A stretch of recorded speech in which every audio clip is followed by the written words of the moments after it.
Good morning! Nandito kami ngayon sa tapat ng kapitbahay namin kasi inaayos ng asawa ko yung kanyang motor kasi pupunta kami ngayon ng Batangas. At ayan na nga, dahil nakakondisyon ng motor niya, naghanap kami ng pinakamalapit na way papunta sa Tagaytay. At syempre papunta na din sa Batangas. Wala kaming mahanap na kainan, kaya dito na lang kami tumigil sa Dahon at Mesa. In fairness naman guys, masarap yung pagkain nila dito. And ito yung view namin para lang makita nyo. Ayan, malawak naman yung parking space nila. So ayan, OTW na kami papunta sa Batangas. At syempre, ingat-ingat lang sa pagmamaneho. Sabihin nyo sa asawa nyo, safe travel lang. Takbong pogi kumbaga. So, ayan. At ang sakit na din ng pet ko, guys, sa mga oras na yan. Kasi medyo matagal na yung biyahe namin. Sabi ko nga, anong oras pa kaya kami makakarating sa Batangas? Pero, syempre, kailangan mong magtiyaga at magantay. Dahil wala pa tayong sasakyan. Motor-motor lang. Andito na kami ngayon sa Taal. Isa sa pinakamalaking simbahan ito sa buong Asia. And, ayan, mag-pray muna tayo para magpasalamat kay Lord. Thank you, Lord, sa lahat ng biyaya. And, ayan, last nakarating na kami sa Calatagan. Sa wakas naman talaga, sa haba ng biyahe. And ito na nga, andito na kami sa Stilts Beach Resort sa Calatagan. Ayan, so, winelcome kami ng mga guard nila. Tapos, medyo maliligaw ka papunta sa front desk. So, ito na nga. So, kailangan nating mag-register bago ang lahat para makuha din natin ang mga susi or whatever na kailangan natin sa ating pagtutuluyan.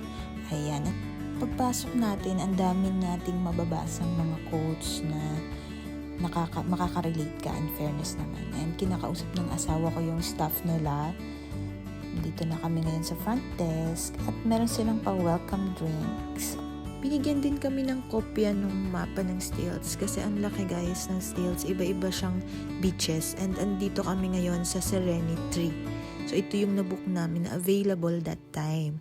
Malaki siya guys, pampamilya yung sa baba. Pero yung kwarto niya dito sa taas, syempre pang dalawahan lang naman siya. And dahil couple kami, ito na lang din yung kinuha namin. So, ayan, tignan natin yung view dito sa taas. Ayan, guys. So, makikita nyo, presko siya. May aircon din. Tada! Ito yung kwarto, guys. Maliit lang kasi dalawa lang kami. Ayan. May water dispenser, may maliit na ref, may electric fan, and all. At ayan ang CR, maliit lang. Ayan, asawa ko. Tapos, akala ko may bathtub, feelingera. Ayun pala, shower nga. So, silipin natin guys kung ano yung dito sa bandang likod.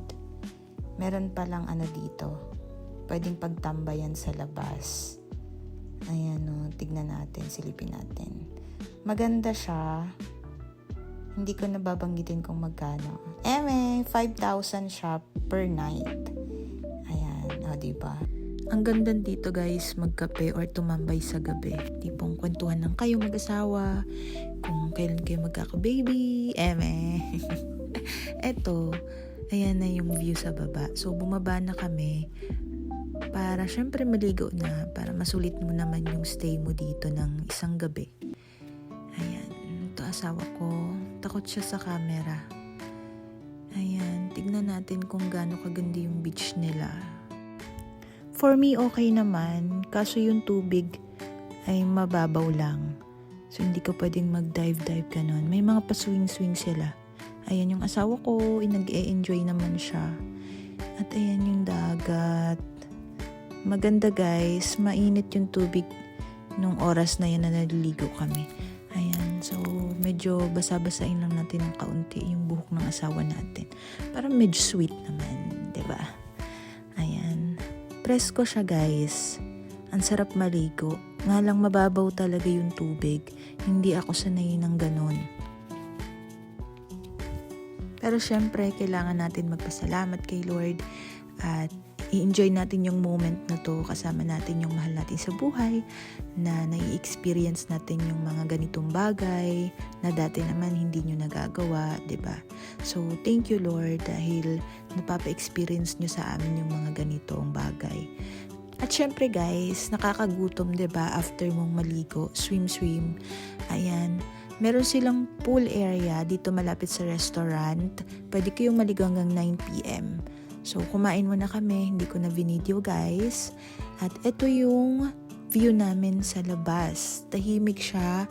May mangilan-ngilan na medyo nagpa-party dito sa may sa may front beach. At tumambay lang kami doon ng asawa ko. Nagkwentuhan. And good morning! Panibagong araw. Thank you Lord. Eto na nga, maliligo na naman sana kami. Ang problema, wala siyang tubig guys. Low tide at ayan lang ang makikita nyo. So naglakad-lakad na lang kami ng asawa ko. Tapos nagtingin-tingin kami kung ano bang meron dito sa kabilang beach. Public beach na ata itong isa. So bumalik na lang kami. At habang andito kami sa beach, nakaramdam na ako ng gutom. So sabi ko sa asawa ko, kumain na tayo. So ayan, yung breakfast nga pala nila dito guys is buffet. So go ka lang ng go kung anong gusto mong kainin. Kuha ka lang ng kuha hanggat gusto mo. 'Di ba? Eto naman yung view namin dito habang kumakain. So pinili namin dito sa may labas para mas ramdam mo yung beach na, alam mo yun, yung feeling na nandun ka. So, naglakad-lakad kami after kumain. Ito naman yung nandito sa Harmony Beach. Ayan.